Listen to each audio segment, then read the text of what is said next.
গত জুমায় আমরা একটা গুরুত্বপূর্ণ বিষয় নিয়ে আলোচনা করছিলাম। আমরা দুইটা মূলনীতি আপনাদেরকে বোঝানোর চেষ্টা করছিলাম। এক নম্বর মূলনীতি হচ্ছে, আল্লাহ সুবহানাহু ওয়া তাআলা যদি কোনো বান্দাকে নিয়ামত দান করেন, তার পিছনে দুইটা কারণ থাকে। কোনো বান্দাকে যদি বিপদ দেন, তার পিছনে কয়টা কারণ? দুইটা কারণ। নিয়ামত দান করেন আল্লাহ সুবহানাহু ওয়া তাআলা, এক নম্বর বিষয় হচ্ছে মানুষ এটার যোগ্য না, মানুষ এটার অধিকারী না, রব্বুল আলামিন অনুগ্রহ করে তাকে নিয়ামত দেন।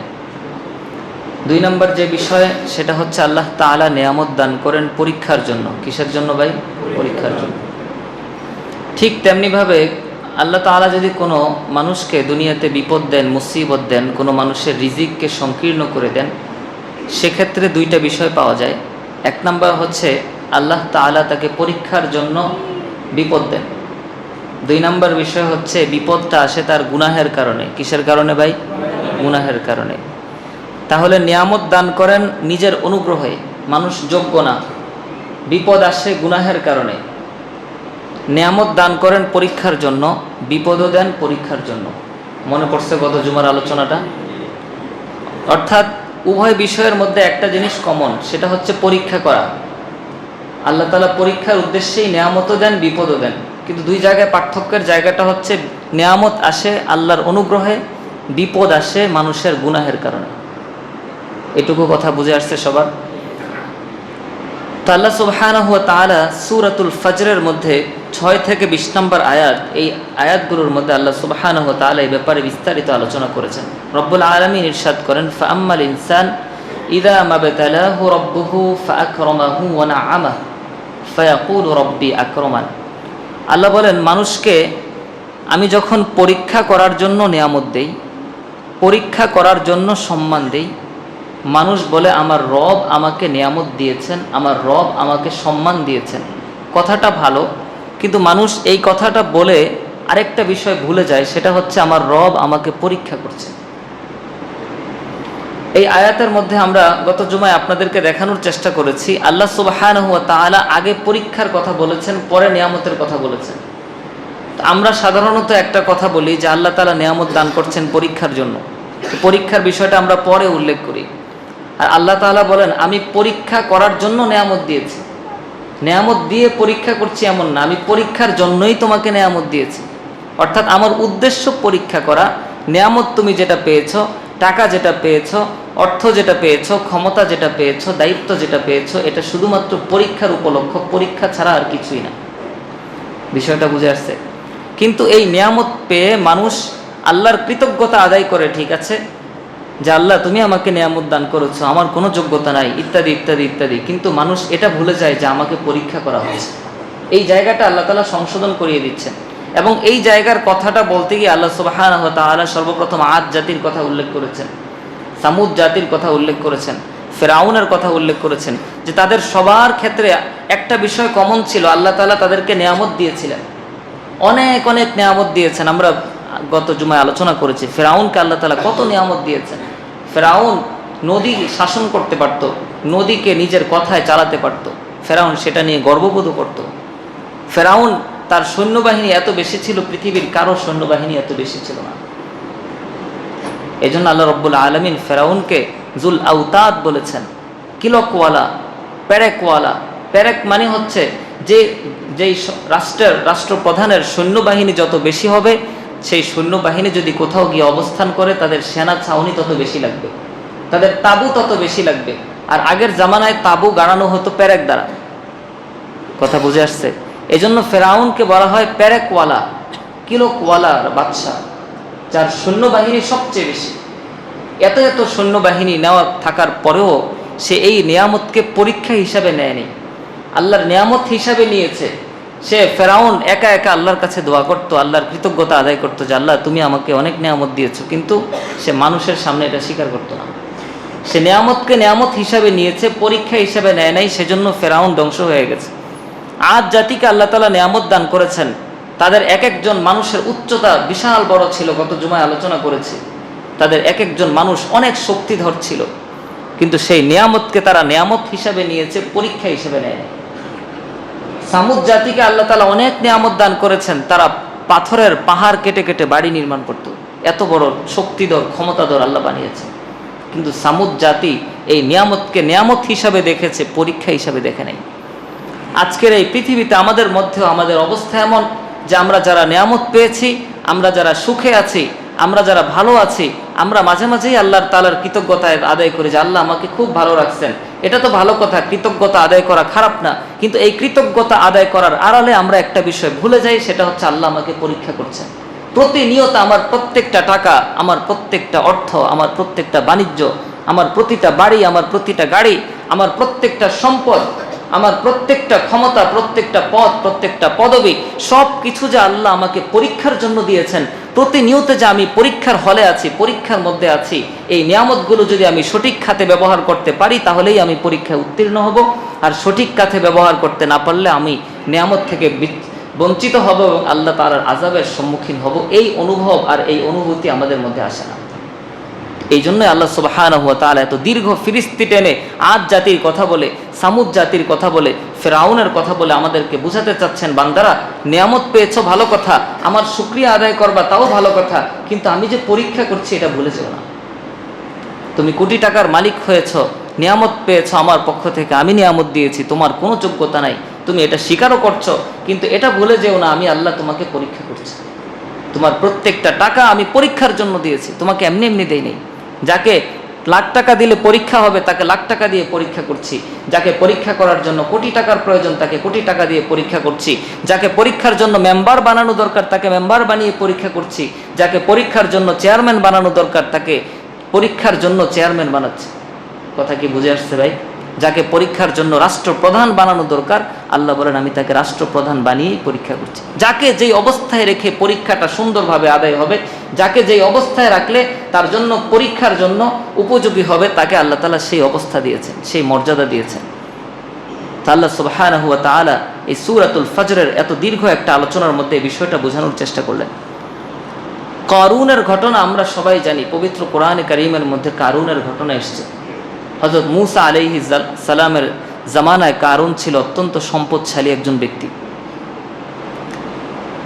কারুনের ঘটনা বর্ণনা করতে গিয়ে আল্লাহ সুবহানাহু ওয়া তাআলা ইরশাদ করেন, ইন্না কারুনা কানা মিন কওমি মূসা ফাবাগা আলাইহিম।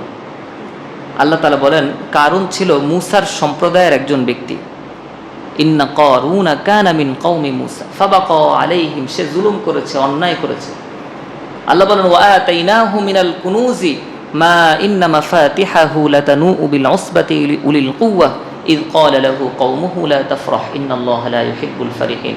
আল্লাহ বলেন আমি কারুনকে এত সম্পদ দিয়েছি, এত সম্পদ দিয়েছি, এত সম্পদ দিয়েছি, এত সম্পদ দিয়েছি, এত ধন দিয়েছি, সেই সম্পদের গোডাউনের চাবিগুলো বহন করার জন্য বিশাল একটা দল প্রয়োজন হতো।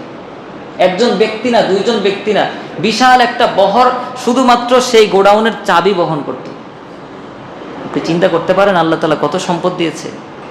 সম্প্রদায়ের লোকেরা কারুনকে বলে, কারুন সম্পদ তো পেয়েছ, আল্লাহর সাথে নাফরমানি করো না, লা তাফরাহ, গর্ব করো না, অহংকার করো না যে আমি এটা আমি সেটা, এই গর্ব করো না। ইন্নাল্লাহা লা ইউহিব্বুল ফারিহিন, আল্লাহ তাআলা গর্বকারী অহংকারীদেরকে আল্লাহ তাআলা পছন্দ করে না।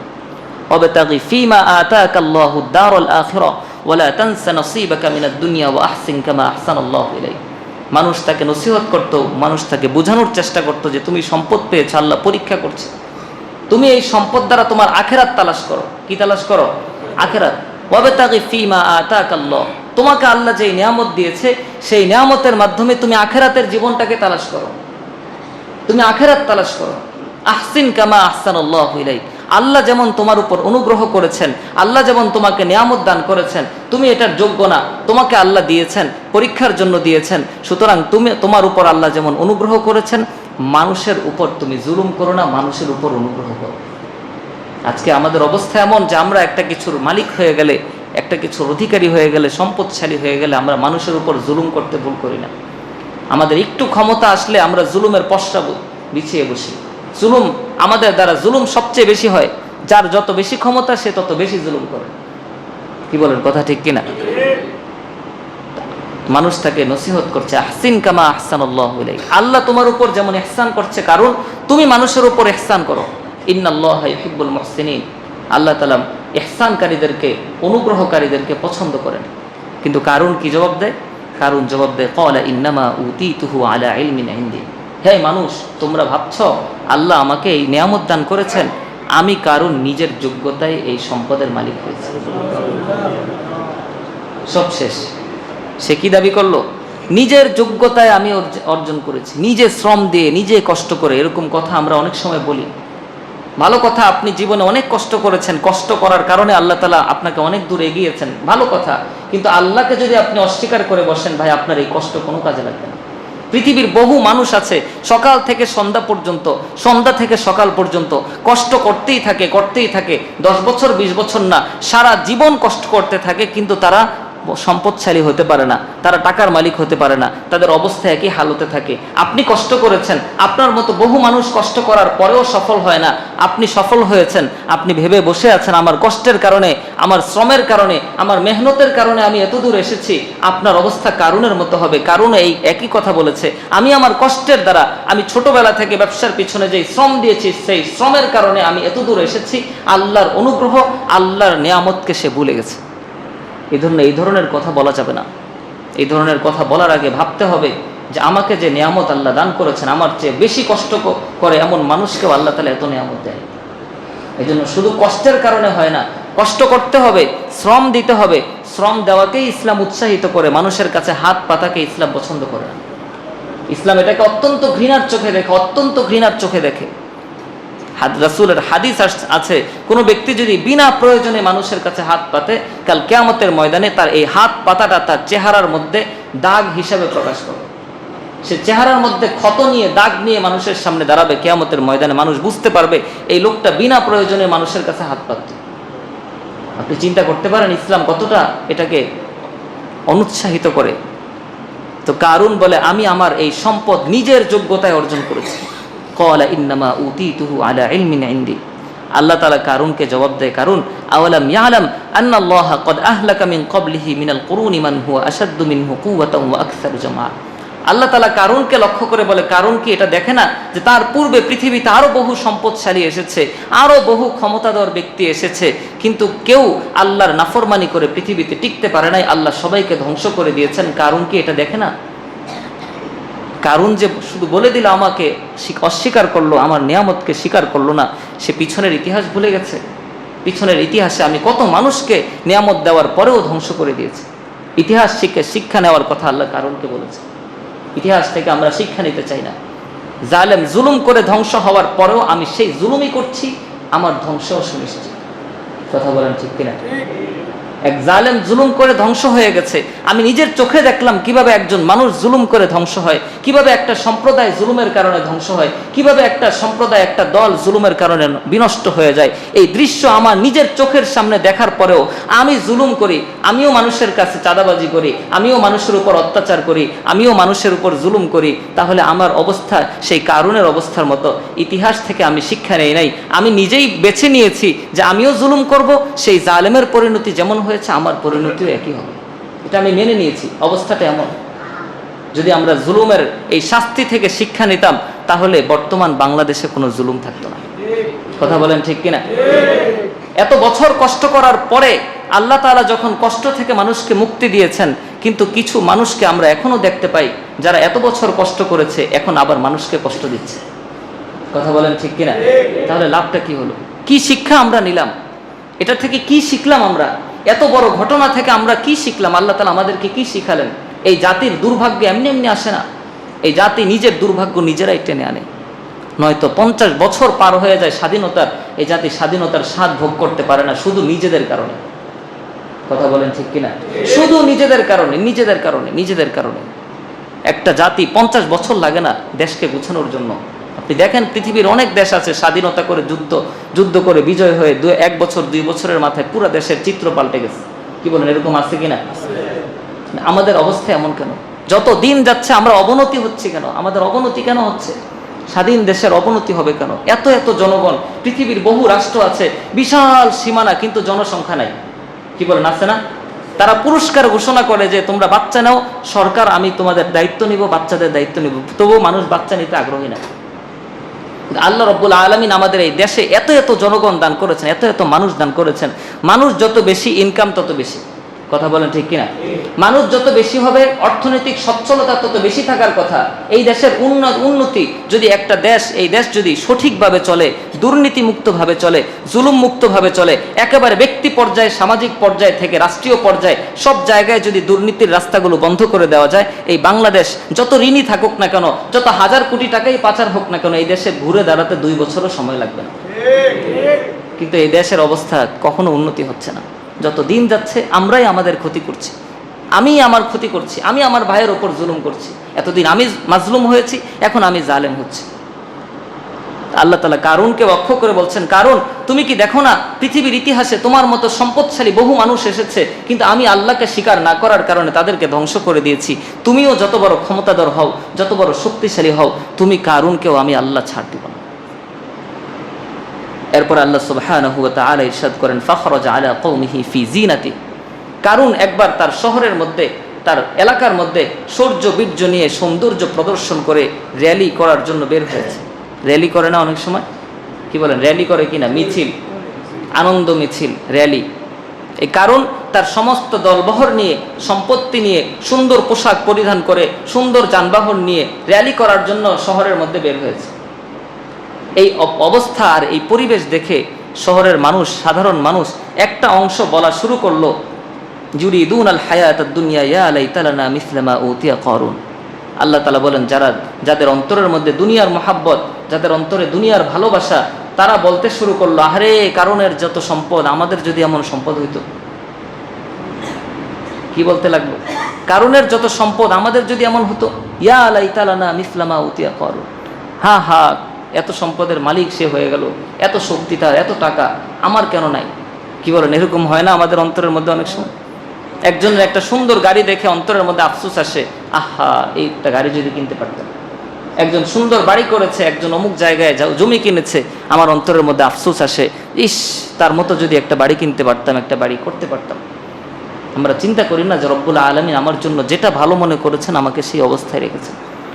দুনিয়ার কোনো সৌন্দর্য দেখে কখনো আকাঙ্ক্ষিত হতে নাই, কারণ দুনিয়ার সৌন্দর্যের পিছনে থাকে জুলুম, দুনিয়ার সৌন্দর্যের পিছনে থাকে পরীক্ষা। ওই ব্যক্তিকে আল্লাহ এত সম্পদ দিয়ে পরীক্ষা করছেন, তার জন্য এটা মুনাসিব দেখেই আল্লাহ পরীক্ষা করছেন, তার জন্য উপযোগী দেখেই পরীক্ষা করছেন। আমি এত সম্পদের মালিক হতে পারি নাই, আল্লাহ জানেন আমাকে আপনাকে যদি এত সম্পদ দিয়ে পরীক্ষা করতে আল্লাহ তাআলা পরীক্ষা করেন, তাহলে আমি জীবনেও পরীক্ষা জিততে পারবো না। আমার কথা বুঝতে পারছেন? আপনি 1 লক্ষ টাকা দিয়ে পরীক্ষা আমাকে আপনাকে করে, আপনি সেই পরীক্ষায় উত্তীর্ণ হতে পারি না, উত্তীর্ণ হতে কষ্ট হয়ে যায়। আপনি যদি চিন্তা করি, আহা আমার যদি কোটি টাকা থাকতো, কোটি টাকার পরীক্ষায় তো আমি আরো আগে ফেল করব। আমার কথা বুঝেন নাই মনে হয়? এরকম আমাদের অবস্থাটা এরকম। আজকে আমাকে আপনাকে একটু সামান্য একটা এলাকার মাতব্বর হয়েছি, এই পরীক্ষায় আমি ফেল করে বসে আছি। হাজারো মামলা মোকদ্দমা, হাজারো সমস্যা আমি অন্যায়ভাবে ফয়সালা করে দিচ্ছি। অসংখ্য বিবাহ ভেঙে গেছে, আমি বিবাহ জোড়া লাগিয়ে দিচ্ছি অন্যায়ভাবে। ইসলাম বলে তাদের বিবাহ সম্পর্ক নাই। আমি মাতব্বর, আমি নেতা, আমি মুরব্বী, আমি এলাকার হর্তা, আমি কর্তা, আমি বললাম যে না তোমরা সংসার করো, যাও। এরকম আছে কিনা ভাই? এলাকার মুরব্বীরা বসে মিলায় দেয়, এরকম একটা কথা আছে আমাদের সমাজে, মুরব্বীরা বসে মিলায় দিচ্ছে। আরে মুরব্বীরা বসে মিলায় দিবে মানে এটা আবার কেমন কথা? ইসলাম যদি মিলার সুযোগ রাখে তাহলেই না মিলার সুযোগ আছে। ইসলাম যদি বলে না এখন মিলার সুযোগ নাই, মুরব্বীরা বসে মিলায় দিতে পারবে? তো আপনি সামান্য একটা এলাকার ক্ষমতা পেয়ে নিজেকে সংরক্ষণ করতে পারি না, নিজেকে সংবরণ করতে পারি না, নিজেকে রক্ষা করতে পারি না, এখানেই ফেল করে বসি। আপনাকে যদি পুরো রাষ্ট্রের দায়িত্ব দেওয়া হয়, আপনি কি করব? আমি তো পুরো দেশকে ফতুর বানিয়ে দিব। কি বলেন, কথা ঠিক কিনা?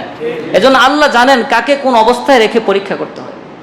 কারুন যখন সম্প্রদায়ের মধ্যে, এলাকার মধ্যে র্যালি করতে বের হয়েছে, তার সম্পদের প্রদর্শন করার জন্য বের হয়েছে, দুনিয়া প্রত্যাশী কিছু জাহেল, কিছু মূর্খ মানুষ অন্তরের মধ্যে এই লালনা শুরু করলো, একজন আরেকজনের কাছে বলা বলি শুরু করলো, আহা কারুনের মতো সম্পদ যদি হতো, আহা এই সম্পদ যদি আমি মালিক হতাম। কিন্তু অপর কিছু মানুষ, যারা জ্ঞানী মানুষ, যাদের অন্তরে আল্লাহর ভয় আছে, তারা বলে ওয়াইলাকুম সাওয়াবুল্লাহি খায়রুল লিমান আমানা ওয়া আমিলা সলিহা। এই তোমরা এই কথা কেন বলছো? আল্লাহর কাছে যে প্রতিদান আছে আমাদের জন্য, আমাদেরকে আল্লাহ সম্পদ না দিয়ে যে পরীক্ষা করছেন, এর বিনিময়ে আল্লাহ আমাদের জন্য আখেরাতে যে প্রতিদান রেখে দিয়েছেন, কারুনের এমন সম্পদ না, এমন হাজারো সম্পদ থেকে আমাদের আল্লাহর প্রতিদান উত্তম। সুবহানাল্লাহ। এই কথা তারা অন্তরের মধ্যে লালন করলো, মানুষের কাছে প্রচার করলো। এই কারুন যখন মূসা আলাইহিস সালামের কথা শুনলেন না, কারুন যখন আল্লাহ তাআলার আদেশ পালন করলো না, ফাখাসাফনা বিহি ওয়া বিদারিহিল আরদ, আল্লাহ তাআলা বলেন আমি তাকে এবং তার সকল সম্পত্তিকে মাটির নিচে দাবিয়ে দিলাম। নাউযুবিল্লাহ, মাটির নিচে ঢুকিয়ে দিয়েছে। মুফাসসিরিনে কেরাম বলেন কিয়ামত পর্যন্ত আস্তে আস্তে সে মাটির নিচে যেতে থাকবে। এটা আল্লাহ তাআলা বিশেষ শাস্তি দিয়েছে কারুনকে। ফামা কানা লাহু মিন ফিয়াতিন ইয়ানসুরুনাহু মিন দুনিল্লাহ ওয়া মা কানা মিনাল মুনতাসিরিন। আল্লাহ তাআলা বলেন তাকে, তার এত শৌর্যবীর্য, তার এত ক্ষমতা, এত দলবল, সময়ে সময়ে হাজারো মানুষ তার পাশে এসে দাঁড়ায়, কিন্তু এই বিপদ আমি যখন আল্লাহ তাকে বিপদ দিয়েছি, তাকে আযাব দিয়েছি, তাকে মাটিতে ধসিয়ে দিয়েছি, পৃথিবীর কোনো শক্তি, পৃথিবীর কোনো দলবল তাকে এই বিপদ থেকে বাঁচাতে পারে না। কি বলেন, আল্লাহ বিপদ দিলে কেউ বাঁচাতে পারবে? আপনার হাজারো কর্মী থাকতে পারে, লক্ষ কোটি কর্মী থাকতে পারে, আপনার জন্য জীবন দিতে উৎসর্গ, তা আল্লাহ যখন ধরবেন আপনার কোটি কর্মী দিয়েও আপনাকে বাঁচানো যাবে না। কথা বলেন ঠিক কিনা? আপনি 2 টাকা ছড়ালে আপনি 1 লক্ষ টাকা দিয়ে মামলার নিষ্পত্তি পেয়ে চলে আসেন, কিন্তু আল্লাহ যদি আপনাকে ধরেন, আল্লাহর উদ্দেশ্য যদি এটা থাকে যে তোমাকে আমি ধ্বংস করব, তাহলে আপনি কোটি টাকা দিয়েও বাঁচতে পারবেন না, হাজার কোটি টাকা দিয়েও বাঁচতে পারবেন না। কথা বলেন ঠিক কিনা? আপনি বাংলাদেশের না পৃথিবীর সবচেয়ে বড় ধনী হতে পারেন, কিন্তু আপনাকে লাঞ্ছিত হতে হবে। কারণ লাঞ্ছিত করছেন কে? ইজ্জতের মালিক কে? আল্লাহ। বেইজ্জতির মালিক আল্লাহ। আল্লাহ যাকে চান তাকে ইজ্জত দেন, আল্লাহ যাকে চান তাকে সম্মান দেন, আল্লাহ যাকে সম্মান দেন তার সম্মান কেউ কেড়ে নিতে পারে না। আর আল্লাহ যাকে বেইজ্জতি করেন, আল্লাহ যাকে অপমানিত করেন, মানুষের সামনে আল্লাহ যাকে হেয় করেন, তাকে কেউ সম্মান দিতে পারে না। সম্মান দেওয়ার মালিক কে? টাকা দিয়ে সম্মান পাওয়া যায় না, ক্ষমতা দিয়ে সম্মান পাওয়া যায় না, সম্মান আসে আল্লাহর পক্ষ থেকে। হাদিসে কুদসির মধ্যে আছে, আল্লাহ সুবহানাহু ওয়া তাআলা যখন কোনো বান্দাকে পছন্দ করেন, আল্লাহ তাআলা ফেরেশতাদের মাঝে ঘোষণা করেন, এ আমার ফেরেশতারা, আমি আমার এই বান্দাকে ভালোবাসি। ফেরেশতাদের মধ্যে একজন ঘোষণা করে, সমস্ত ফেরেশতাকুল, পৃথিবীতে যত ফেরেশতা আছে সবার মধ্যে এই ঘোষণা ছড়ায়া দেওয়া হয়, এই ফেরেশতা সম্প্রদায় তোমরা শুনে রাখো, আল্লাহ এই বান্দাকে ভালোবাসে, আমরা ফেরেশতারাও ভালোবাসি। সুবহানাল্লাহ। ফেরেশতাদের অন্তরে মহব্বত চলে আসে। এই ফেরেশতারা এখন পুরা পৃথিবীতে ঘুরে ঘুরে প্রত্যেকটা মানুষের অন্তরে আল্লাহর সেই ভালোবাসা, বান্দার প্রতি আল্লাহর সেই মহব্বত প্রত্যেকটা মানুষের অন্তরে ঢুকায় দেয়। সুবহানাল্লাহ। এই বান্দার কি টাকা আছে? সে মহব্বতটা টাকা দিয়ে পেয়েছে, ক্ষমতা দিয়ে পেয়েছে? না, মহব্বত, ভালোবাসা, সম্মান এগুলো আসে কোত্থেকে? আল্লাহর পক্ষ থেকে। কারণ আল্লাহ তাকে ভালোবাসেন। আল্লাহ যদি কোনো বান্দাকে ভালোবাসেন, পৃথিবীর সমস্ত মানুষও যদি তাকে ঘৃণা করে, তার ক্ষতি করার চেষ্টা করে, কেউ তাকে ক্ষতি করতে পারবে না, কারণ গোড়া ঠিক আছে। আর যদি গোড়া ঠিক না থাকে, আপনার যতই সম্পদ থাক, যতই কিছু থাক, আপনাকে কেউ রক্ষা করতে পারবে না। এজন্য কারুনকে আল্লাহ রাব্বুল আলামিন ধ্বংস করে দিলেন। ওয়া আসবাহাল্লাযীনা তামান্নাউ মাকানাহু বিল আমসি ইয়াকুলুনা ওয়া কাআন্নাল্লাহা ইয়াবসুতুর রিজকা লিমান ইয়াশাউ ওয়া ইয়াকদির লাউলা আমান্নাল্লাহু আলাইনা লাখাসাফা বিনা। যারা এই গতকালকে কারুনের সম্পদ দেখে যারা মনে মনে কামনা করছিল, ইস কারুনের মতো যদি হতে পারতাম, আজকে কারুনকে ধ্বংস করে দেওয়ার পর তারা এখন হাফ ছেড়ে বাঁচলো, আল্লাহর শুকরিয়া আদায় করা শুরু করছে। আল্লাহ আমাদেরকে বাঁচাইছে, আমাদেরকে কারুনের মতো সম্পদ দেয় নাই, নয়তো আমাদের পরিণতিও কারুনের মতো হতো। তা আল্লাহ তাআলা কোরআনে বলছেন, গতকালকেই যারা কামনা করতো যে কারুনের মতো যদি হতে পারতাম, আজকে কারুনের ধ্বংস দেখে এই মানুষগুলোই বলা শুরু করলো যে আল্লাহর অনুগ্রহ যদি আমাদের উপর না থাকতো, আল্লাহ যদি আমাদেরকে কারুনের মতো সম্পদ দিয়েই দিতেন, তাহলে আমাদেরও একই পরিণতি হতো। আল্লাহ আমাদেরকে বাঁচাইছেন, কারুনের মতো সম্পদ দেন নাই। আমার কথা কি বুঝে আসছে ভাই? তাহলে কারুনকে আল্লাহ নিয়ামত দিয়েছেন, সম্পদ দিয়েছেন, কারুন সেটা পরীক্ষা হিসাবে নিতে পারে নাই। আমাদের বোঝানোর উদ্দেশ্য এটা, কারুন এটা নিয়ামত হিসাবে নিয়েছে, কিন্তু পরীক্ষা হিসাবে নিতে পারে নাই, সেজন্য পরীক্ষায় সে ফেল করেছে। ঠিক তেমনি ভাবে আর বিপরীত একটা ঘটনা আপনাদেরকে বলি। আপনারা সবাই জানেন হযরত সুলাইমান আলাইহিস সালাতু ওয়াস সালাম, পৃথিবীর কোন নিয়ামত তিনি পান নাই বলেন? এই পুরা পৃথিবী যারা শাসন করেছে, পুরা পৃথিবীর শাসনকর্তা যারা ছিল, পুরা পৃথিবী শাসন করেছে, এরকম যে কয়জন শাসক ছিল এর মধ্যে 1 নম্বরকে হযরত সুলাইমান আলাইহিস সালাম। তো পৃথিবীর যত বড়ই প্রেসিডেন্ট হোক না কেন, যত বড় শাসনকর্তা হোক না কেন, তারা শাসন করে মানুষকে। কাকে শাসন করে? মানুষকে। তাদের শাসন, তাদের ক্ষমতা সব হচ্ছে মানুষের উপর। তো আল্লাহ সুবহানাহু ওয়া তাআলা সুলাইমান আলাইহিস সালামকে শুধু মানুষের বাদশা বানান নাই, সমস্ত জিন জাতির বাদশা বানিয়েছেন। সুবহানাল্লাহ। শুধু জিন জাতির বাদশা বানান নাই, সমস্ত কুল কায়নাতের সমস্ত পশু পাখি তরুলতা আল্লাহর সকল সৃষ্টির উপর তাকে বাদশাহী দিয়েছেন। একটা পাখির কথা, একটা পিঁপড়ার কথা হযরত সুলাইমান আলাইহিস সালাম বুঝতে পারতেন। কত বড় ক্ষমতা! এই ক্ষমতা পেলে তো আমাদেরকে খুঁজেই পাওয়া যাবে না।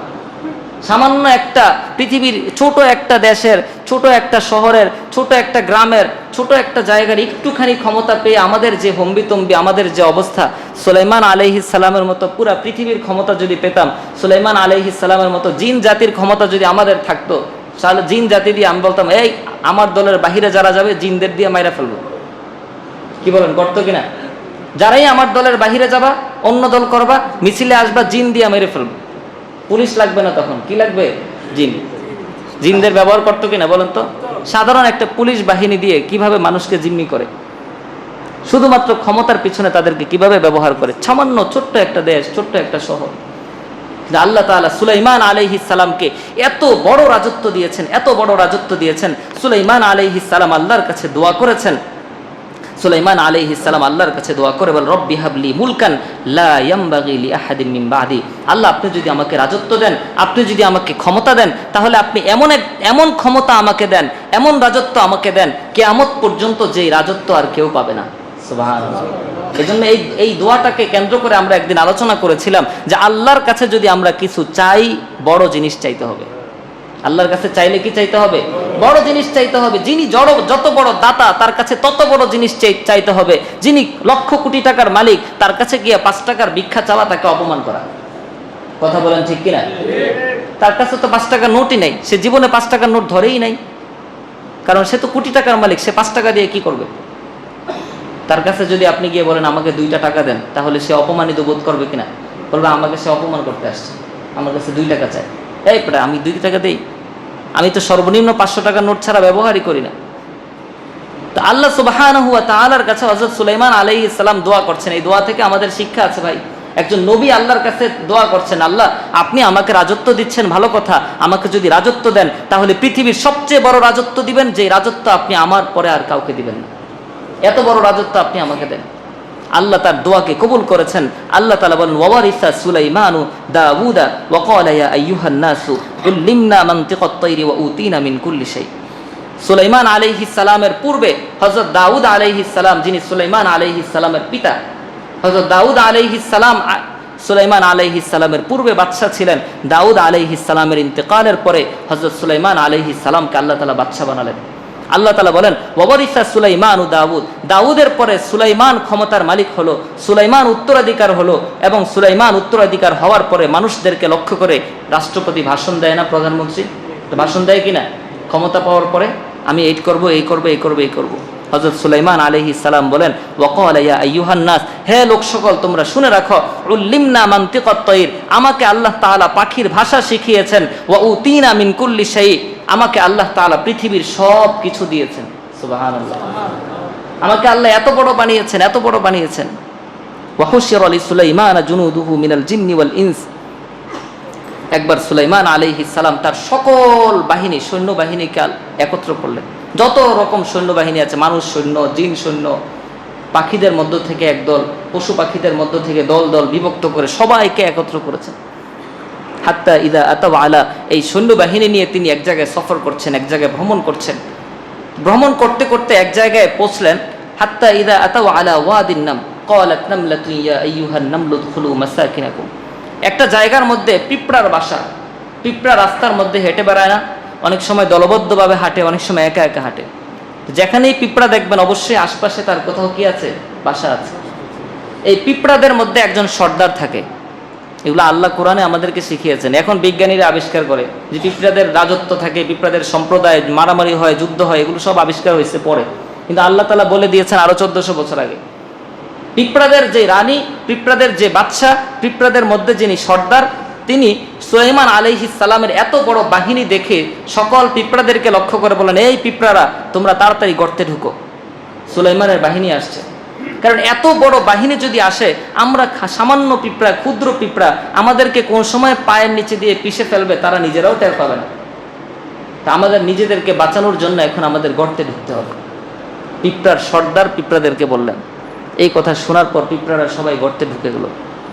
কিন্তু পিঁপড়ার সর্দার পিঁপড়াদেরকে লক্ষ্য করে যেই কথাটা বলেছেন, সুলাইমান আলাইহিস সালাম সেই কথাটা শুনে ফেলেছেন এবং বুঝতে পেরেছেন। সুবহানাল্লাহ। তাহলে তাকে তো সবকিছুর ক্ষমতা দেওয়া হয়েছে, সবকিছুর, সবার ভাষা বুঝবেন, পিঁপড়ার ভাষাও তিনি বুঝবেন। সুলাইমান আলাইহিস সালাম ফাতাবাসসামা দাহিকাম মিন কওলিহা, সুলাইমান আলাইহিস সালাম তার কথা শুনে হাসতে শুরু করলেন। সুবহানাল্লাহ। আমাদের অনেকের মুখে একটু হাসি আসছে না? সুলাইমান আলাইহিস সালাম হাসা শুরু করলেন। ফাতাবাসসামা দাহিকাম মিন কওলিহা। এখন দেখেন এই অবস্থার মধ্যে আমাদের একজন সাধারণ মানুষ, সাধারণ শাসক হলে কি করত? এই দেখো আমাকে, আমার এত ক্ষমতা, আমি পিঁপড়ার কথা বুঝে ফেলেছি, অহংকার করতো কিনা? হযরত সুলাইমান আলাইহিস সালাম কি বলেন দেখেন ভাই, এই জায়গাটা আমাদের জন্য সবচেয়ে গুরুত্বপূর্ণ। তিনি বলেন ক্বালা রব্বি, সাথে সাথে তিনি আল্লাহর কাছে দোয়া শুরু করলেন, আউজিআনি আন আশকুরা নিআমাতাকাল্লাতী আনআমতা আলাই। আল্লাহ, আপনি আমাকে এত নিয়ামত দিয়েছেন, এত নিয়ামত দিয়েছেন, নিয়ামত তো দিয়েছেন ভালো কথা, এই নিয়ামতের শুকরিয়া আদায় করার তৌফিক দেন। সুবহানাল্লাহ। কার কাছে তৌফিক চান? আল্লাহর কাছে। নিয়ামতের শুকরিয়া, আল্লাহ আপনি নিয়ামত দান করেছেন, পিঁপড়ার ভাষা আমি বুঝি, এটা আমার জন্য পরীক্ষা, আপনি আমাকে এই নিয়ামতের শুকরিয়া আদায় করার সুযোগ দেন। আউজিআনি আন আশকুরা নিআমাতাকাল্লাতী আনআমতা আলাইয়া ওয়া আলা ওয়ালিদাই ওয়া আন আ'মালা সালিহান তারদাহু ওয়া আদখিলনি বিরহমাতিকা ফি ইবাদিকাস সালিহিন। আল্লাহ তাআলার কাছে তিনি চাইলেন যে আল্লাহ আপনি আমাকে এই নিয়ামতের সুযোগ দেন, আমি যেন দুনিয়াতে ভালো কাজ করতে পারি। ওয়া আন আ'মালা সালিহান, আমি যেন ভালো কাজ করতে পারি, নেক কাজ করতে পারি। ওয়া আদখিলনি বিরহমাতিকা ফি ইবাদিকাস সালিহিন, আপনি আপনার রহমতে, আপনার অনুগ্রহে আমি সুলাইমানকে, আমাকে আপনার নেককার বান্দাদের অন্তর্ভুক্ত করেন। সুবহানাল্লাহ। কত বড় বিনয়, কত বেশি আনুগত্য আল্লাহর প্রতি থাকলে এত বড় বাদশা হওয়ার পরে আল্লাহর কাছে এভাবে আবদার করতে পারে, এভাবে ভিখারির মতো আল্লাহর কাছে চাইতে পারে, আল্লাহ আপনি আমাকে এত কিছু দিয়েছেন, ভালো কথা দিয়েছেন, এখন আমাকে এগুলোর নিয়ামত, এই নিয়ামতের শুকরিয়া আদায় করার আমাকে সুযোগ দেন, আমি যেন ভালো কাজ করতে পারি, আমি যেন অন্যায় না করি, আমি যেন কারো উপর জুলুম না করি। ওয়ান আমালা ক্বালা ইয়া আইয়ুহাল মালাউ আইয়ুকুম ইয়াতিনি। এরপরের ঘটনা, হযরত সুলাইমান আলাইহিস সালাম বিশাল সৈন্যবাহিনী একত্র করেছেন, একত্র করার পরে একটা পাখি উপস্থিত হয়নি। সেই পাখিটার নাম কি বলেন তো?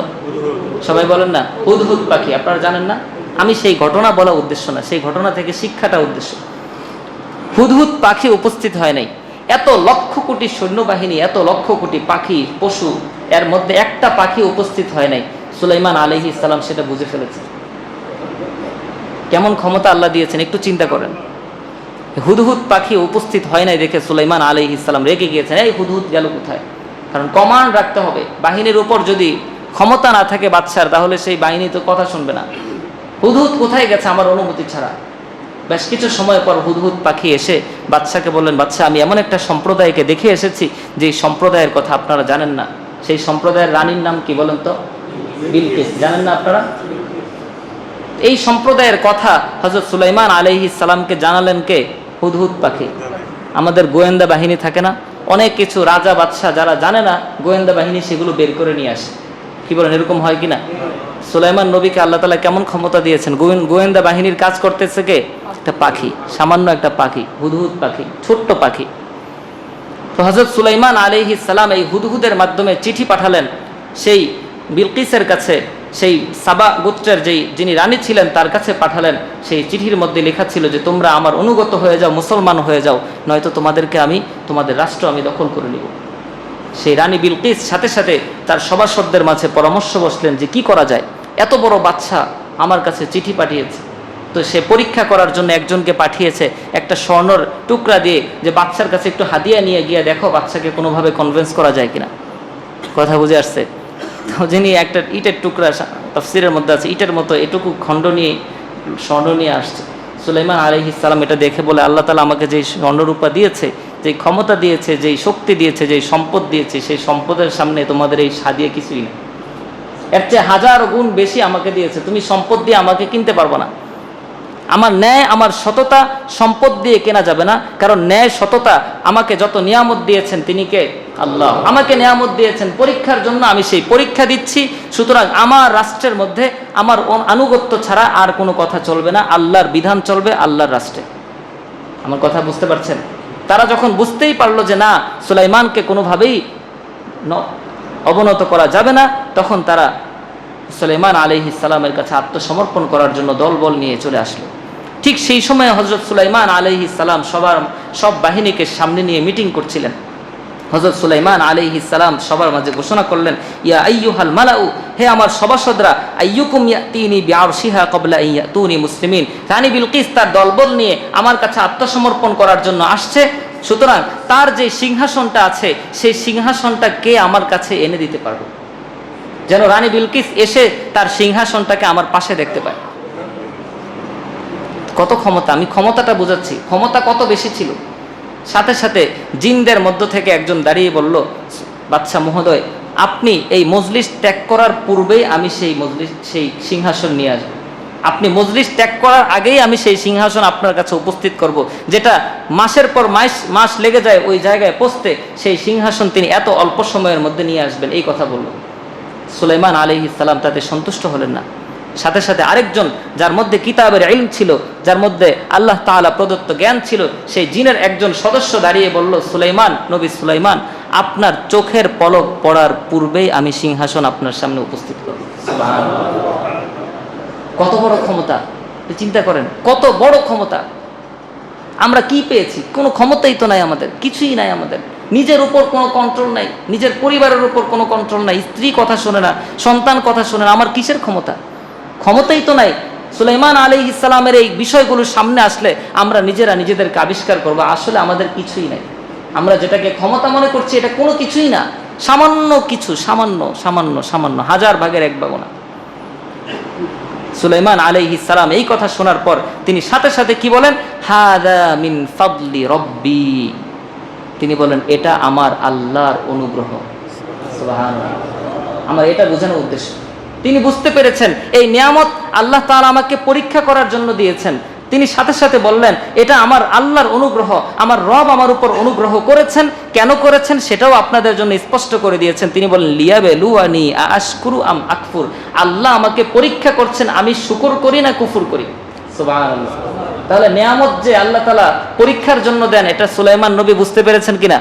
বুঝতে পেরেছে। এই জন্য নিয়ামত পাওয়ার সাথে সাথে তিনি বললেন এটা আমার আল্লাহ আমাকে দিয়েছেন, লিয়াবলুয়ানি, আমাকে পরীক্ষা করার জন্য।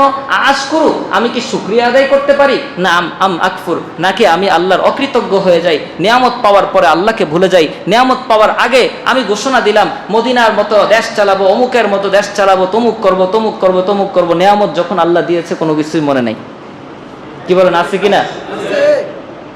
ইলেকশনে দাঁড়ানোর আগে কত ফিরিস্তি শোনায়, আমি এলাকায় এই করব সেই করব এই করব, আপনাদের কোনো কষ্ট হবে না, কোনো মানুষ না খেয়ে থাকবে না, ইত্যাদি ইত্যাদি ইত্যাদি ইত্যাদি, শেষ থাকে না। কিন্তু যখনই নির্বাচন শেষ হয়, ক্ষমতা পেয়ে যায়, একটা ফুলের মালা নিয়ে ঘুরে, আর মানুষদের দিকে তাকানোর সময় থাকে না। কথা বলেন ঠিক কিনা? কিন্তু নবী সুলাইমান আলাইহিস সালাম আমাদেরকে শিখিয়ে যাচ্ছেন। তিনি বলেন, তিনি যখন দেখলেন এত বড় নিয়ামত আল্লাহ আমাকে দিয়েছেন, এত দূর থেকে একটা সিংহাসন চোখের পলকের সামনে উপস্থিত করা, এটা কি সামান্য ক্ষমতার বিষয়? এই ক্ষমতা পাওয়ার পর তিনি সাথে সাথে বলেন, আমার রব আমাকে এটা দিয়েছেন পরীক্ষা করার জন্য দিয়েছেন। সুবহানাল্লাহ। সুলাইমান আলাইহিস সালামকে আল্লাহ তাআলা কত ক্ষমতা দিয়েছেন। আল্লাহ বলেন, ওয়ালি সুলাইমান আর-রিহা তাজরি বিআমরিহি রুখাআন হাইসু আসাব। আল্লাহ তাআলা বাতাসকে সুলাইমান আলাইহিস সালামের অনুগত করে দিয়েছেন। কাকে ভাই? বাতাসকে। তিনি যেদিকে চাইতেন সেদিকে বাতাস প্রবাহিত করতে পারতেন, সেই ক্ষমতাও আল্লাহ তাকে দিয়েছেন। সুবহানাল্লাহ। আমরা কিসের ক্ষমতাবান ভাই? কিসের ক্ষমতা আমাদের? কিসের? হয়তো ডাক দিলে 2-4টা যুবক আসে, এটুকুই তো, এর চেয়ে বেশি কিছু? কথা বলেন, এর চেয়ে বেশি কিছু? বাঘ আমাদের কথা শুনে, বাতাস আমাদের কথা শুনে, ফেরেশতারা জিন সম্প্রদায় আমাদের কথা শুনে না তো? আমরা কি পিঁপড়ার কথা বুঝতে পারি, পাখির কথা বুঝতে পারি? পিঁপড়ার উপর আমাদের রাজত্ব আছে, পশু পাখির উপর রাজত্ব আছে? কিছুই নাই। শুধু এটুকুই ক্ষমতা, এটুকুই পাওয়ার, ডাক দিলে টাকার লোভে, কিছু খাওয়ার লোভে 2-4টা যুবক আসে, এটুকুই তো। কথা বলেন ঠিক কিনা? এটুকু ক্ষমতা পেয়ে ভাই আমাদের দিকে তাকানোর মতো অবস্থা নাই ভাই। এমন যেন না হয়। যাই আমি পেয়েছি আল্লাহ আমাকে পরীক্ষার জন্য দিয়েছেন। আমি যদি এটাকে সঠিক কাজে ব্যবহার করতে পারি, আমি যদি এই ক্ষমতাকে সঠিক কাজে ব্যবহার করতে পারি, এই ক্ষমতা পাওয়ার পর আমি যদি আমার দেশকে, আমি যদি সমাজের ক্ষমতা পাই, আমি যদি আমার সমাজকে ন্যায় ইনসাফের উপর উঠাতে পারি, এই সামান্য ক্ষমতাই কাল কিয়ামতের ময়দানে আমার নাজাতের উসিলা হবে। কথা বলেন ঠিক কিনা? শুধু খারাপ দিক দেখলে হবে না, ক্ষমতার ভালো দিক আছে। যদি ক্ষমতা খারাপই হতো, শুধুমাত্র নবীকে আল্লাহ ক্ষমতা দিতেন না। আমার কথা কি বুঝতে পারছেন? নবীদেরকে আল্লাহ কিছু নবীকে ক্ষমতা দেন নাই, কিছু নবীকে ক্ষমতা দিয়েছেন। পৃথিবীবাসীকে বুঝিয়েছেন যারা তোমরা নিঃস্ব আছো, দরিদ্র আছো, তোমাদের উদাহরণ নবীদের মধ্যে আছে, যারা তোমরা ক্ষমতাবান তোমাদের উদাহরণ নবীদের মধ্যে আছে। সুতরাং কেউ এটা ভাবার সুযোগ নাই যে আমাকে ক্ষমতা দিয়েছে মনে হয় আমি সব শেষ। না, আল্লাহ ক্ষমতা দেন পরীক্ষা করার জন্য। প্রিয় ভাই, আমি যেটুকুর ক্ষমতাবান, আমি যদি আমার পরিবারের দায়িত্বশীল হই তাহলে আমি পরিবারের উপর ক্ষমতাবান। আপনি বড় ধরনের চিন্তা বাদ দেন না, আপনার পরিবারের কথা চিন্তা করেন। আপনি একজন পরিবারের বাবা, আপনি পরিবারের মূল প্রধান, আপনি আপনার কথা মতো একটা পরিবার চলে, তাহলে আপনি পরিবারের উপর ক্ষমতাবান কিনা? কথা বলেন না, পরিবারের উপর ক্ষমতাবান না আপনি? আপনি একটু চিন্তা করেন তো, আমি একটু যদি চিন্তা করি যে আমি কি আমার পরিবারটাকে ন্যায় ইনসাফের সাথে পরিচালনা করতে পারি?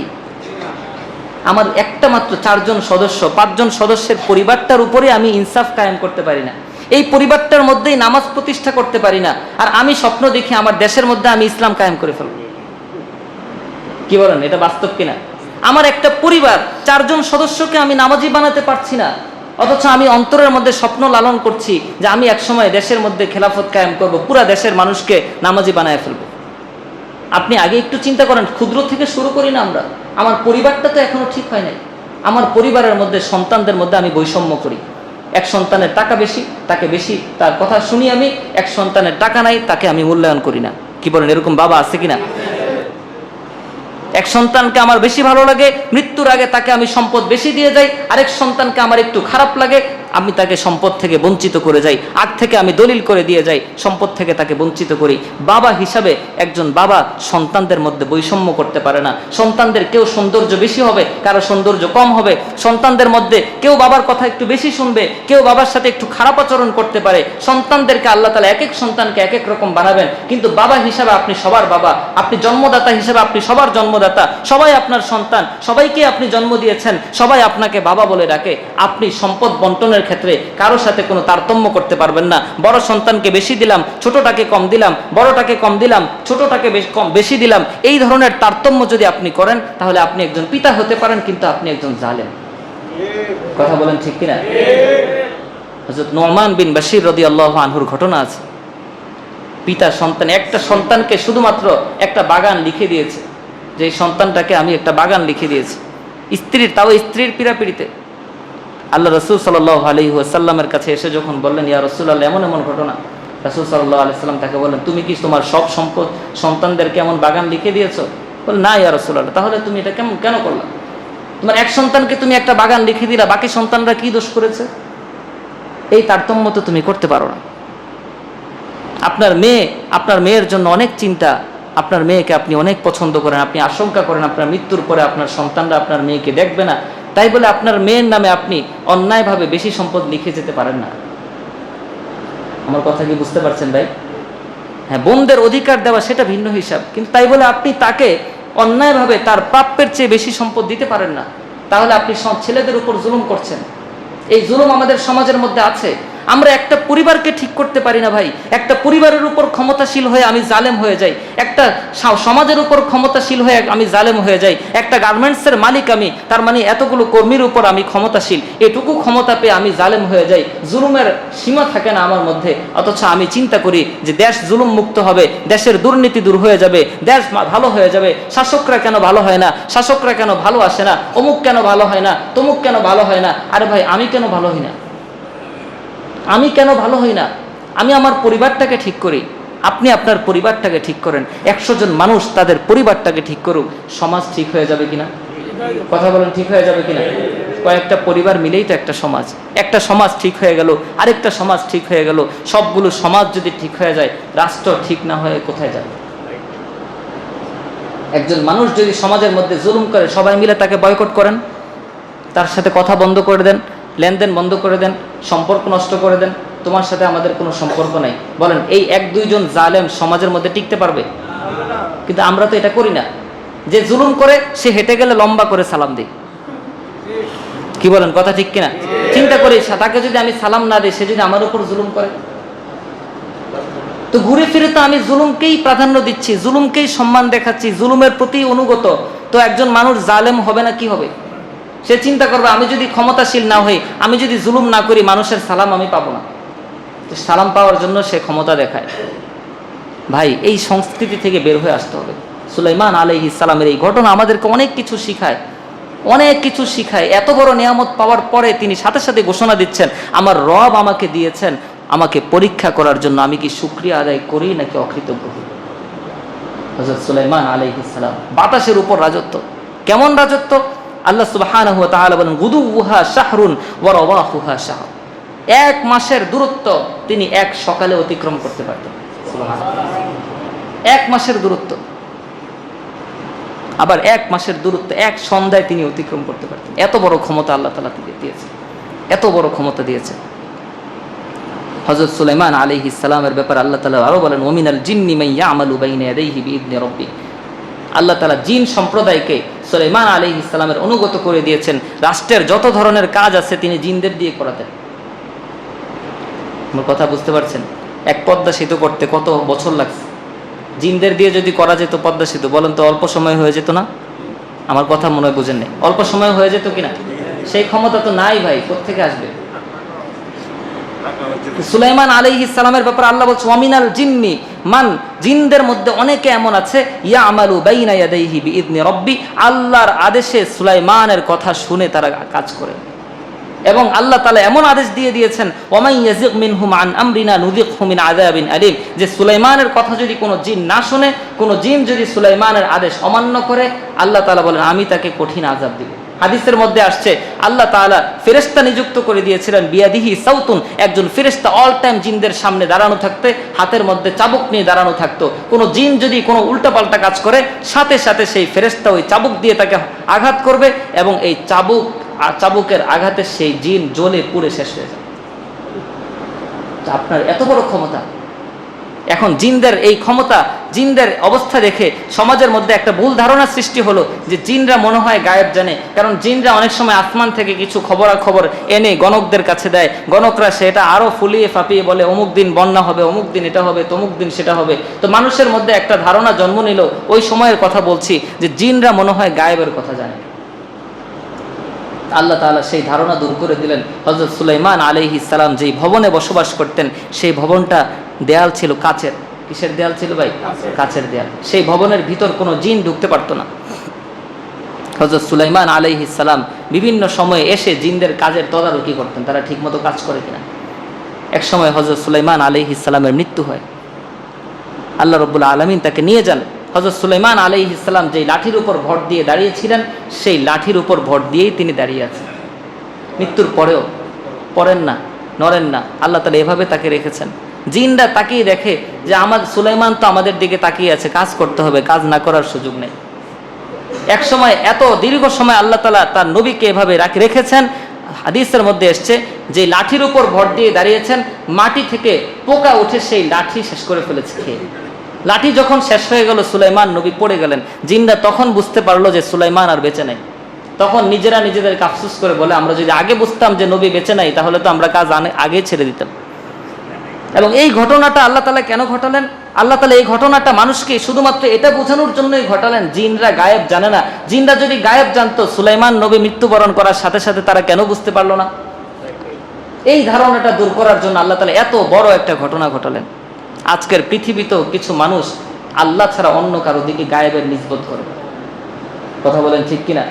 যেই গায়েব আল্লাহ, শুধুমাত্র গায়েবের মালিককে আল্লাহ, এই ধারণাকে সমাজে প্রতিষ্ঠা করার জন্য আল্লাহ তাআলা সুলাইমান নবীর সাথে এমন একটা ঘটনা ঘটালেন, জিনদের সাথে এমন একটা ঘটনা, সেই ঘটনার কথা আল্লাহ সুবহানাহু ওয়া তাআলা সূরা সাবার মধ্যে এত সুন্দরভাবে বর্ণনা করলেন। এত বিস্তারিত, এত সুন্দর একটা ঘটনা ঘটিয়ে আল্লাহ পৃথিবীর মানুষকে বুঝালেন, বান্দা, গায়েবের একমাত্র মালিক আমি। গায়েব শুধুমাত্র আমার বৈশিষ্ট্য, আমার বৈশিষ্ট্য, আমার বৈশিষ্ট্য। পৃথিবীর কোনো মানুষকে আমি গায়েব দেই নাই। পৃথিবীর কোনো মানুষ অদৃশ্যের বিষয় জানে না। হ্যাঁ, আমি ওহীর মাধ্যমে জানালে সেটা ভিন্ন বিষয়, সেটা তো আমি আর গায়েব জানা হলো না, সেটা ওহীর মাধ্যমে জানা হলো। কিন্তু আজকের সমাজেও বসে বসে কিছু মানুষ এই দাবি করে যে অমুক গায়েব জানে, তমুক গায়েব জানে। গায়েবের নিসবত যদি কোনো বান্দার দিকে করা হয়, তার ঈমান থাকবে না। কথা বলেন ঠিক কিনা? কারণ গায়েবের মালিক কে? আল্লাহ। ওয়া ইনদাহু মাফাতিহুল গায়বি লা ইয়ালামুহা ইল্লাহু। গায়েবের সকল চাবিকাঠি আল্লাহর কাছে, সকল চাবিকাঠি আল্লাহর কাছে। আল্লাহ ছাড়া কেউ গায়েব জানে না। ওয়ালাউ কুনতু আলামুল গায়ব লাস্তাকসারতু মিনাল খায়র।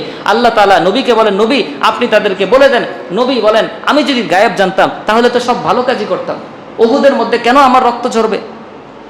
উহুদের প্রান্তরে রক্ত ঝরবে কেন? আমি তো আগে থেকেই জানি আমার উপর আক্রমণ হবে, আমি সেখানে কেন যাব? আমার কথা মনে হয় বুঝেন নাই। আমার কথা কি বুঝতে পারছেন? আল্লাহ তাআলা কোরআনে বলছেন, নবী আপনি বলে দেন, ওয়ালাউ কুনতু আ'লামুল গায়বা, আমি যদি গায়েব জানতাম, লাস্তাকসারতু মিনাল খায়র, আমি শুধু কল্যাণের ফয়সালা দিতাম, কল্যাণের সিদ্ধান্ত করতাম। কারণ আমি তো জানি সামনে কি হবে, আমি জানি উহুদের মধ্যে আমাদের এমন একটা বিপর্যয় আসবে, তাহলে আমি কেন সেখানে যাই? কেন আমার রক্ত, আমার শরীর থেকে রক্ত ঝরে? কেন তায়েফের ময়দানে আমার রক্ত ঝরে? নবী কি আগ থেকে জেনে বুঝে জানার পরেও সেখানে রক্তাক্ত হতে গিয়েছেন? কেন ভাই এই ধরনের কথা বলি, যেই ব্যাপারে স্পষ্ট কোরআনের নির্দেশনা আছে? গায়েবের মালিক কে ভাই? আল্লাহ। আল্লাহর বৈশিষ্ট্য কোনো মানুষকে দিয়ে তার সম্মান বাড়ে না। আপনি ভাবছেন গায়েবের কথা যদি আমি নবীর সাথে যুক্ত করি, আমি নবীকে খুব ভালোবাসি, আল্লাহর সিফাত মানুষকে দিলে মানুষের সম্মান বাড়ে না, মানুষের সম্মান কমে। আপনি মানুষকে আল্লাহর সাথে তুলনা করে সেই মানুষকে অপমানিত করছেন। স্রষ্টার সাথে সৃষ্টির কোনো তুলনা চলে না। আমার কথা কি বুঝতে পারছেন ভাই? তাহলে গায়েবের মালিককে আল্লাহ। হ্যাঁ, আল্লাহ তার নবীদেরকে, রাসূলদেরকে বিশেষ সম্মান দিয়েছেন ফেরেশতাদের মাধ্যমে, ওহীর মাধ্যমে, এমন অনেক বিষয় জানিয়ে দিয়েছেন। রাসূলের অসংখ্য হাদিস আছে, কিয়ামত পর্যন্ত কি কি ঘটবে, কোন জামানায় কি ঘটবে, রাসূল সবকিছুর ভবিষ্যৎবাণী করে দিয়েছেন। এগুলো গায়েবের ইলমের কারণে না, এগুলো আল্লাহ ওহীর মাধ্যমে জানিয়েছেন। আমার কথা বুঝতে পারছেন? এটা আমাদের নবীর বৈশিষ্ট্য, তিনি কিয়ামত পর্যন্ত সব ঘটনার বিস্তারিত বলে দিয়েছেন। হিন্দুস্তানে যুদ্ধ হবে, রাসূল বলে দিয়েছে, সেই যুদ্ধের দিকে আমরা এগিয়ে যাচ্ছি। এজন্য প্রিয় ভাই, এই সুলাইমান আলাইহিস সালামের ঘটনা থেকে, কারুনের ঘটনা থেকে মৌলিকভাবে আমরা একটা বিষয় শিখতে পারি, নিয়ামত যা দুনিয়াতে পেয়েছি এগুলো আল্লাহ দিয়েছেন কিসের জন্য ভাই? পরীক্ষার জন্য। কোন ধরনের নিয়ামত পেয়ে, অর্থনৈতিক নিয়ামত হোক, সামাজিক নিয়ামত, রাষ্ট্রীয় নিয়ামত, কোন ধরনের ক্ষমতার নিয়ামত, যে কোনো নিয়ামত পেয়ে আমরা যেন আল্লাহকে ভুলে না যাই, আমরা যেন আল্লাহর পরীক্ষার কথা ভুলে না যাই। আমি যদি পরিবারের কর্তা হই, আমাকে আল্লাহ কর্তা বানিয়েছেন পরীক্ষার জন্য। সেই পরীক্ষার বিষয়টা যখন আমার অন্তরের মধ্যে থাকবে, আমার অন্তরে যখন এই চেতনা জাগরুক থাকবে যে আল্লাহ আমাকে সদা সর্বদা পরীক্ষা করছেন, তখন আমার দ্বারা অন্যায় হবে না, আমার দ্বারা জুলুম হবে না, আমি জুলুম থেকে বেঁচে থাকতে পারবো। ন্যায় ইনসাফ আমি আমার পরিবার, সমাজ, রাষ্ট্রের মধ্যে প্রতিষ্ঠা করতে পারবো। রব্বুল আলামিন আমাদের সবাইকে নিয়ামতকে পরীক্ষা ভেবে সেইভাবে যেন আমরা পরীক্ষার প্রস্তুতি নিতে পারি, পরীক্ষার ফলাফল যেন আমাদের পক্ষে আসে। রব্বুল আলামিন সেই তৌফিক দান করেন। সবাই বলেন আমিন। ওয়া আখিরু দাওয়ানা আলহামদুলিল্লাহি রাব্বিল আলামিন।